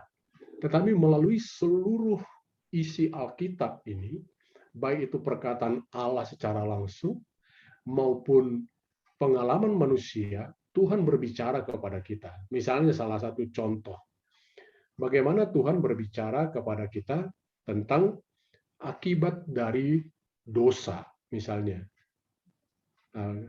Itu kehidupan Daud bisa berbicara kepada kita tentang hal itu. Ya, itu contohnya. Jadi yang dimaksud dengan firman Allah di sini adalah segala isi daripada Alkitab itu memang itu berasal dari Allah yang menuliskan itu, yang mengumpulkan kitab itu menjadi satu kesatuan adalah orang-orang yang dipimpin oleh Roh Kudus. Jadi sekali lagi untuk jawaban tadi, tidak ada lagi pewahyuan sesudah itu. Tidak ada lagi. Alkitab itu sudah cukup. Semua bisa dijawab oleh Alkitab. Itu aja deh. Iya, terima kasih untuk jawabannya, Bang. Ya. Ya, kembali untuk teman-teman, mungkin ini pertanyaan terakhir, masih ada nggak yang mau bertanya secara langsung? Buka audio dan videonya. Silakan, ada? Bang. Ya, silakan, Mirandi. Oke. Bang, jadi terkait dengan karakter Yohanes tadi gitu, Bang, yang dia itu intoleran dan ingin menghukum gitu, Bang. Jadi kan memang betul kan, Bang, sebagai seorang Kristen itu kita harus intoleran gitu, dengan dosa-dosa gitu, dengan segala yang salah kita harus intoleran. Kita nggak boleh bertoleransi dengan dosa. Tapi yang mau aku tanya, Bang, misalnya kan seandainya kita melihat lagi tuh, Bang, orang-orang lain gitu, Bang, mungkin melakukan sesuatu yang berdosa gitu, Bang. Jadi dengan karakter seperti Yohanes gitu yang ingin menghukum, bagaimana ya, Bang? Apakah kita juga harus seperti itu? Apakah kita harus tegas juga dalam hal itu gitu? Ya, harus tegas ya. Cuman bukan cuman ada satu pernyataan Rasul Paulus yang sangat baik untuk menolong kita. Jadi kita tetap tegas, idealis, artinya tidak toleran kita dengan kesalahan-kesalahan. Galatia 6 ayat 1 ya. Galatia 6:1 dia berkatakan begini. Saudara-saudara, kalaupun seorang kedapatan melakukan suatu pelanggaran, maka kamu yang rohani harus memimpin orang itu ke jalan yang benar dalam roh lemah lembut sambil menjaga dirimu supaya kamu juga jangan kena pencobaan. Jadi kita tetap harus katakan dia salah, salahnya apa. Jadi kita benci perilakunya, tetapi kita harus mengasihi pelakunya. Seperti itu. Jadi dengan kita menerima orangnya bukan berarti kita menerima atau menyetujui perbuatannya. Tetap kita harus katakan. Jadi katakanlah kalau itu di dalam satu organisasi kecil, katakanlah itu persekutuan. Jadi kalau orang melakukan kesalahan, kalau memang dia harus dikasih sanksi, ya kita harus setuju dengan hal itu. Artinya kita tidak boleh membela yang salah, apapun alasannya, apalagi cuma alasan subjektif karena teman. Justru kalau kita menyatakan kasih kita yang sejati, ya kita harus ikut membantu untuk membuat dia lebih baik lagi, yaitu mengizinkan kalau memang ada sanksi untuk kesalahan dia, karena itu adalah untuk kebaikan dia. Jadi di sini yang perlu adalah caranya, cara kita menyampaikan kepada seseorang itu. Kalau kita lihat tadi Yohanes ini kan, apakah kita minta api dari surga supaya mereka dihanguskan saking kesalnya, kan seperti itu ya. Ya, tetapi di sini memang anjuran Paulus ini luar biasa. Kamu yang lebih rohani harus menuntun dengan roh yang lemah lembut. Jadi jangan sampai kita ikut terseret gitu. Kita bisa marah. Paulus mengatakan kamu boleh marah tapi jangan berbuat dosa. Artinya marah di situ kita katakan yang benar itu tetap kita katakan benar. Kalau kita tidak setuju kita katakan tidak setuju. Sekali lagi ada satu poin yang saya sampaikan tadi. Kita benci perilakunya, tetapi kita tetap harus mengasihi pelakunya. Ya. Itu kira-kira deh. Ya, makasih Bang jawabannya. Oke. Ada lagi? Ya, terima kasih Bang. Mungkin inilah menjadi pertanyaan terakhir kita. Walaupun masih ada yang bertanya, ada sih pertanyaan yang sudah dikirim sama aku. Tapi nanti karena kondisi kita waktu nggak yang udah pas, untuk teman-teman tim kalau misalnya mau bertanya bisa nanti kira Bang, nanyakan sama Bang Tohab langsung. Bisa. Oh iya, terima kasih Bang Tohab. Iya. Iya. Mungkin dari untuk menutup sesi firman Tuhan dari Bang Tohab, kira-kira ada yang menjadi closing statement untuk menjadi pokok renungan kita lah pada malam hari ini. Dan nanti setelah closing statement diakhiri dengan doa ya Bang untuk firman Tuhan.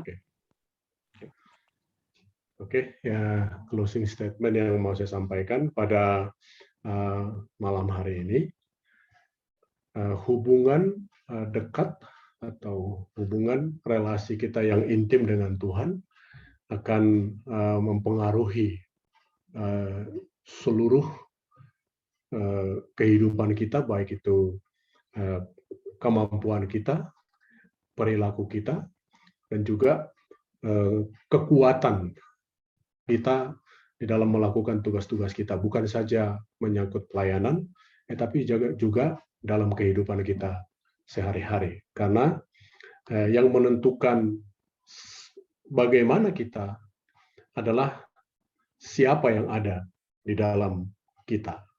Jadi Yesus berkata, aku di dalam kamu dan kamu di dalam aku. Itu yang menentukan semuanya. Tuhan memberkati. Kita berdoa. Kami bersyukur kepada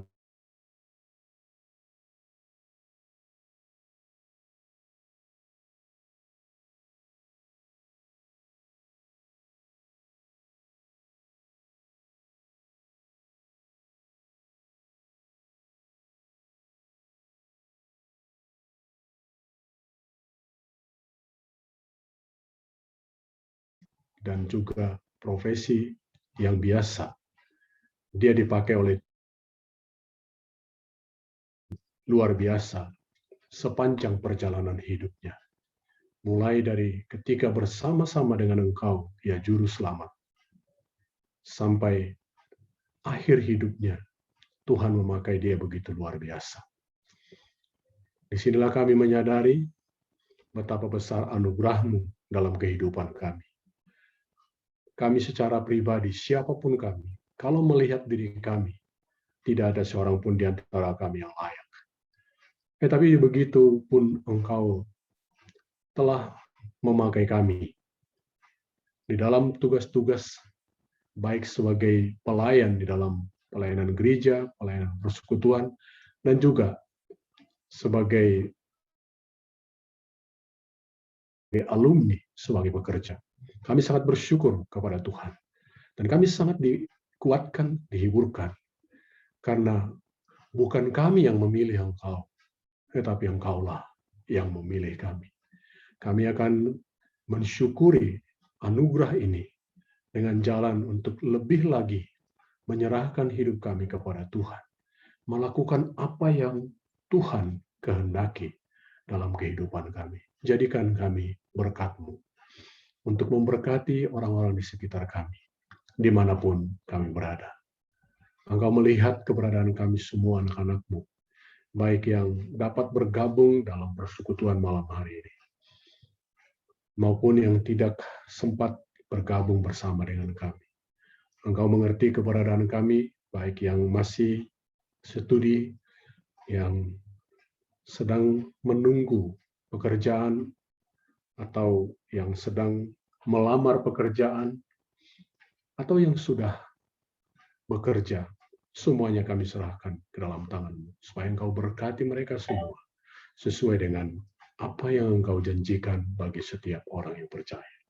Terima kasih Bapak yang baik, kami bersyukur untuk sarana yang boleh kami lakukan, dan cuaca, dan juga jaringan yang boleh kami pakai pada malam hari ini. Kami juga bersyukur buat anak-anak-Mu yang boleh melayani, yang sudah mempersiapkan semuanya. Segala sesuatu yang kurang berkenan kepada Tuhan dalam persiapan kami, dalam kami melakukan ibadah kami, Tuhanlah yang mengampuni kami. Kami serahkan hidup kami ke dalam tangan-Mu Bapa, dalam nama Tuhan Yesus Kristus. Amin. Amin. Ya, firman Tuhan begitu luar biasa. Kiranya memperbaharui semangat kita untuk membangun hubungan kita yang intim dengan Tuhan, bertumbuh di dalam Kristus. Dan saat ini kita akan mengumpulkan persembahan. Persembahan boleh dikirimkan ke nomor rekening yang tertera di slide ataupun scan barcode yang tertera.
Firman Tuhan yang mendasari untuk pengumpulan persembahan kita. Sebab jika kamu rela untuk memberi, maka pemberianmu akan diterima. Kalau pemberianmu itu berdasarkan apa yang ada padamu, bukan berdasarkan apa yang tidak ada padamu. Ya, untuk teman-teman, Komisi Kebaktian dan Hubungan Masyarakat telah menyediakan kuesioner kebaktian pada kolom komentar kita. Ya, jadi kami memberikan waktu 2 menit untuk teman-teman boleh mengisi kuesioner itu. Demi kebaikan, demi kelancaran ibadah kita untuk minggu ke depannya. Silakan diisi ya teman-teman. Oke, Bang.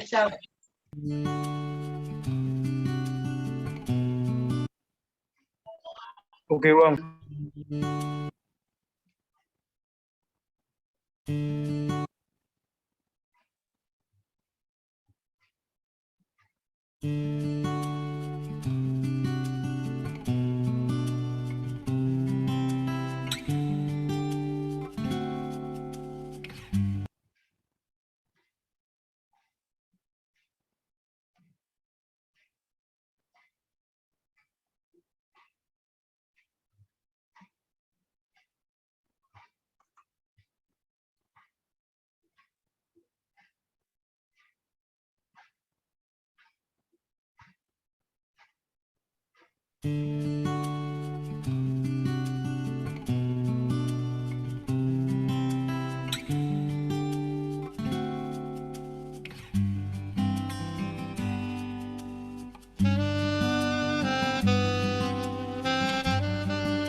Iya, terima kasih untuk teman-teman yang sudah berpartisipasi untuk mengisi kuesioner ibadah kita. Dan tibalah kita di penghujung ibadah. Kami tidak lupa kembali mengajak teman-teman untuk mengikuti ibadah kita kebaktian KMKS di 2 minggu yang akan datang. Dan jam 2 KMKS di minggu depan. Datang ya teman-teman. Oke, Bang. Oke, Bang. Oke, Bang. Iya. Yohanes merupakan murid yang dikasihi Yesus, yang merupakan anak seorang nelayan, dan dia memang bekerja menjadi seorang nelayan, bukan seorang terpelajar, dan bukan juga imam. Namun dia meninggalkan pekerjaannya sebagai penjala ikan ketika Yesus memanggilnya untuk mengikutinya dan melayani Tuhan dengan penuh waktu. Dengan tindakannya itu, dia memiliki hubungan yang dekat secara pribadi dengan Juru Selamat kita. Memiliki peran penting sebagai saksi Kristus, sebagai pemimpin gereja, dan sebagai pewahyu. Dia yang dibuang ke tanah Patmos, yang penuh dengan kegersangan. Namun apa yang terjadi? Tuhan menunjukkan pewahyuan, menyatakan pewahyuan kepadanya.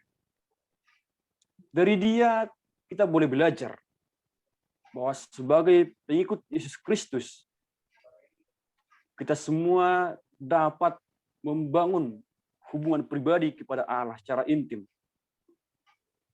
dan bisa beristirahat pada lengan kasih Kristus.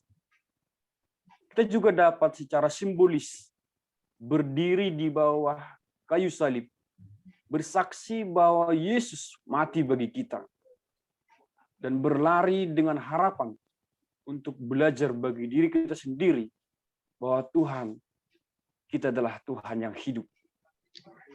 Seperti Yohanes, sebagai murid yang terkasih, pemanggilan kita adalah untuk membagikan kesaksian itu dengan orang lain, membagikan kesaksian itu dengan keluarga kita, membagikan kesaksian itu dengan teman-teman yang ada di sekitar kita, bersaksi tentang kebenaran, dan memenuhi apapun pemanggilan yang datang kepada kita, sampai Tuhan Maranatha.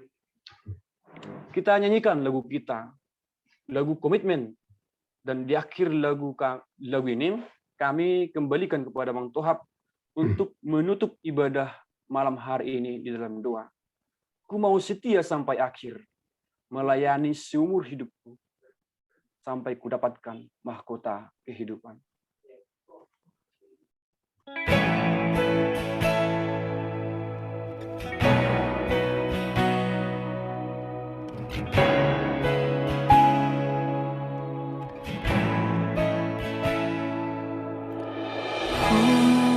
Bersyukur kau memilihku menjadi hamba-Mu, melayani-Mu.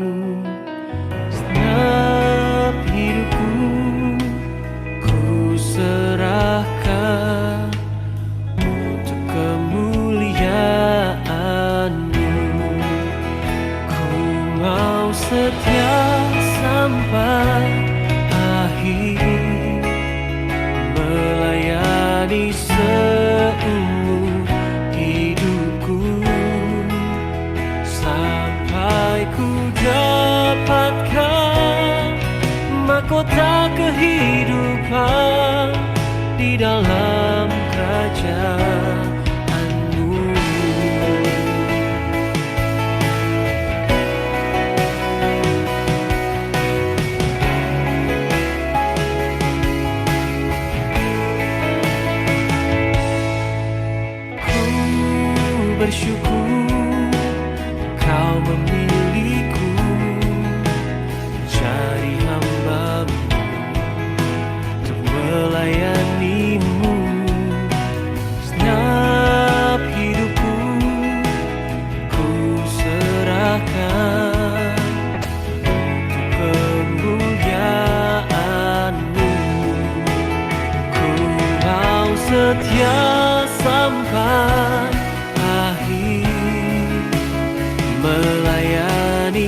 sampai ku dapatkan mahkota kehidupan di dalam kerajaan-Mu.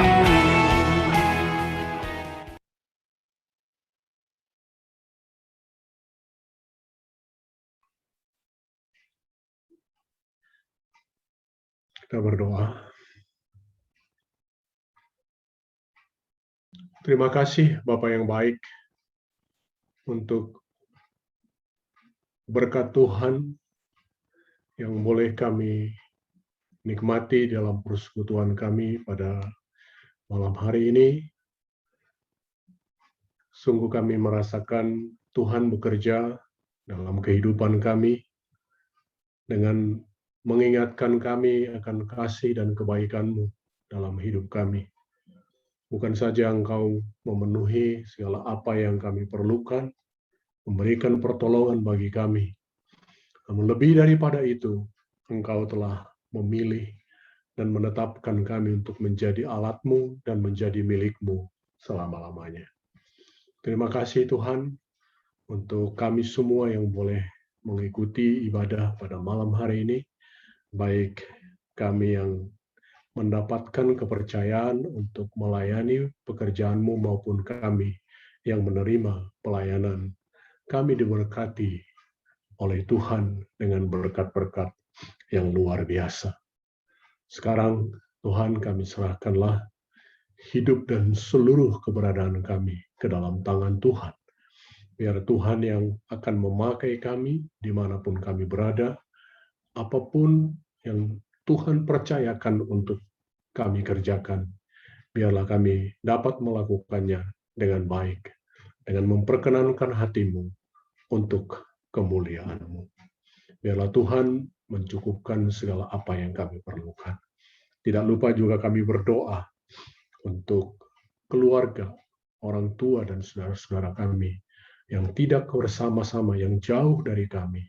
Tuhan juga memberkati mereka. Kami juga berdoa untuk persekutuan KMKS ini supaya Tuhan yang akan terus berkarya di dalam dan melaluinya untuk menjadikan setiap anak-anak-Mu menjadi berkat untuk Kampung Susup dan sekitar, maupun untuk daerah-daerah tempat di mana anak-anak-Mu yang pernah menerima, menikmati pelayanan dan dilayani di Kampung Susup boleh diberkati dan menjadi berkat kepada orang-orang lain.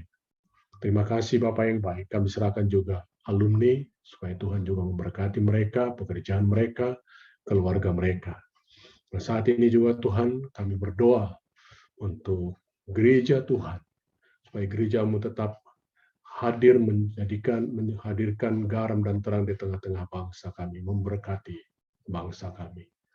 Terima kasih Bapak yang baik. Kami serahkan malam hari ini, bila mana kami beristirahat dalam pembaringan kami malam hari ini, Tuhan yang menaungi kami, atau jikalau masih ada yang melanjutkan aktivitas, biarlah Tuhan juga yang memberkati.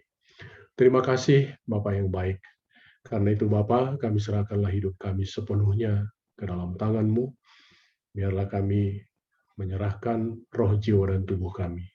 Dengarkanlah doa kami, seperti doa yang diajarkan oleh Tuhan Yesus kepada murid-murid-Nya. Bapa kami yang di sorga, dikuduskanlah nama-Mu, datanglah kerajaan-Mu, jadilah kehendak-Mu di bumi seperti sorga. Berikanlah kami pada hari ini makanan kami yang secukupnya.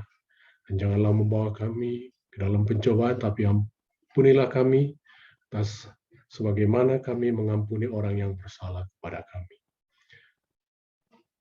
Bagimulah segala puji, hormat, kemuliaan, sampai selama-lamanya. Engkau yang bertahta di dalam kemuliaan-Mu, sampai pada hari Maranatha.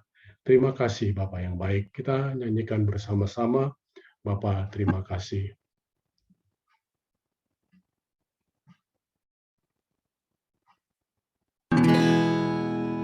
Bapa, terima kasih.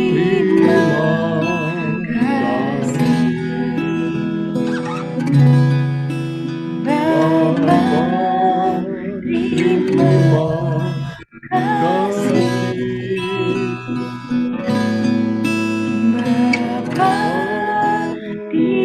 dalam surga, ku berterima